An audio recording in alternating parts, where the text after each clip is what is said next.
Today we'll be making some roasted garlic bread. We're going to start by adding a 1/4 teaspoon of instant yeast,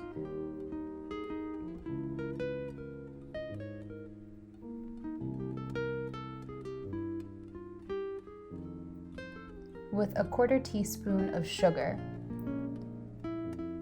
We'll also be adding in a 1/2 cup of warm water that's tempered to 110 degrees. And we'll let that sit covered for 10 to 15 minutes.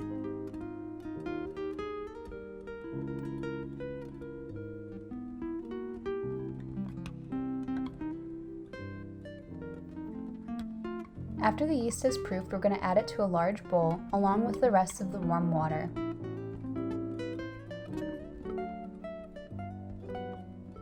There's another cup of warm water, so in total it's 1.5 cups of warm water.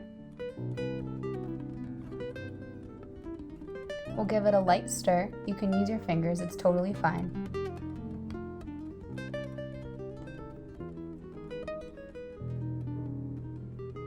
And then, in a medium-sized bowl, we're going to go ahead and add in 3 cups of all-purpose flour.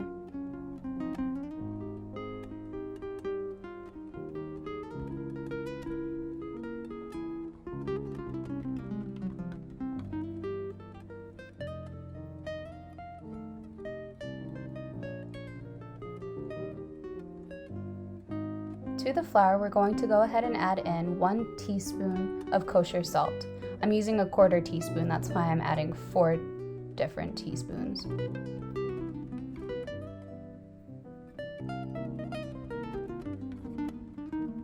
We'll give that a quick stir.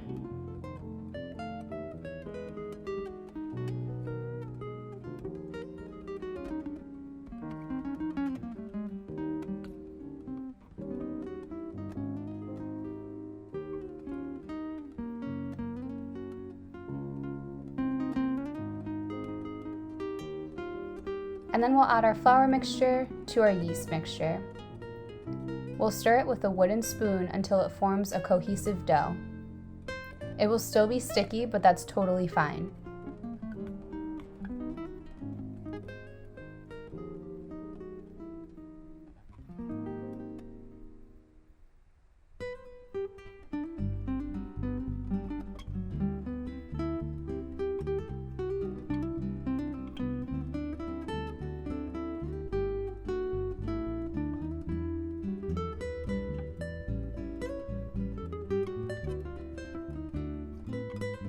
The last time I made this, the dough was even wetter and stickier than it was right now, and it's still totally fine.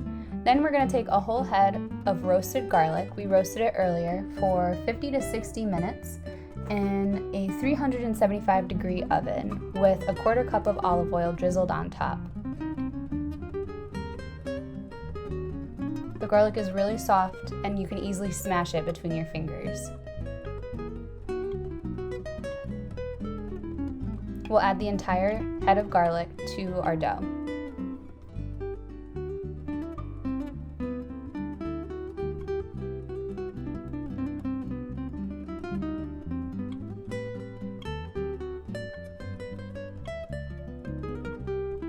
Once everything is added together, you'll put a light dusting of flour onto your work surface and go ahead and turn your dough out.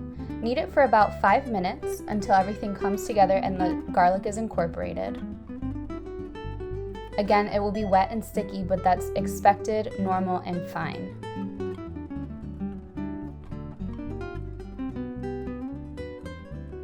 And if your dough starts to get too sticky and starts sticking to your work surface, feel free to add another light dusting of flour.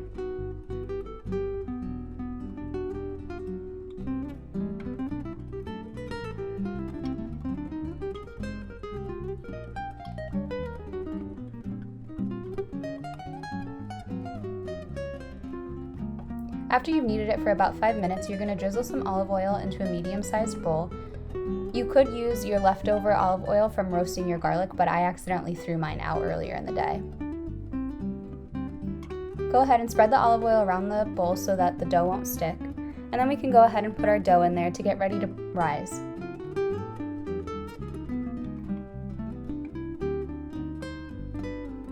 We're going to allow it to rise for about an hour, but we can let it rise for more than 3 hours if we needed to.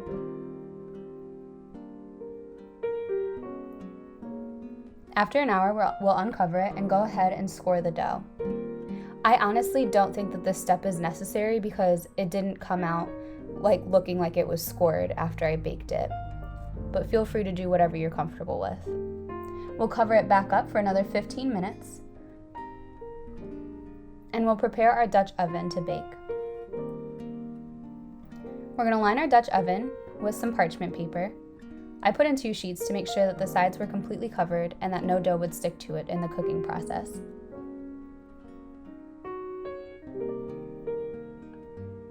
While the dough is on its final rise, we're going to go ahead and preheat our oven to 450 degrees. And we're going to place our Dutch oven with the lid on in the oven while it's preheating so that it gets nice and hot.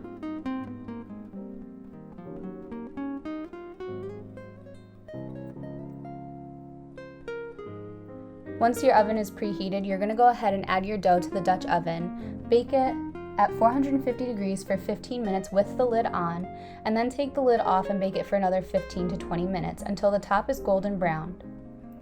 And this is what it should look like. You can see that it's still really, really hot, and you can see the steam coming off of it.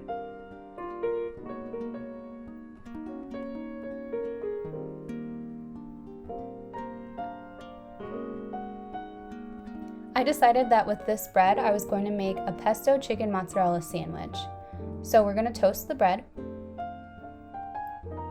and then we're going to add smears of pesto on both sides of the bread, or on both pieces of bread, I should say.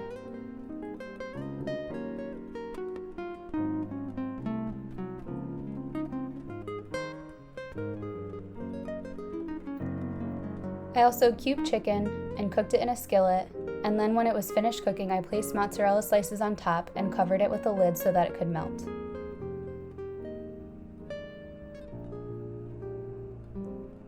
We'll go ahead and add our chicken on top. It's very messy right now.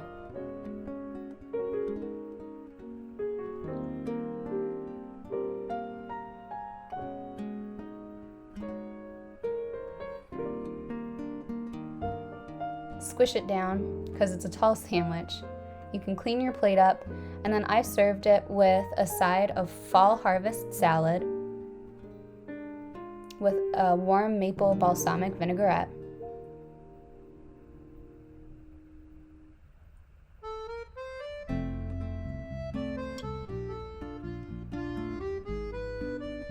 And some potato chips. It was a really nice meal to share with friends. I highly recommend this recipe. It's fairly easy. Honestly, I probably only spent an active 20 minutes cooking this.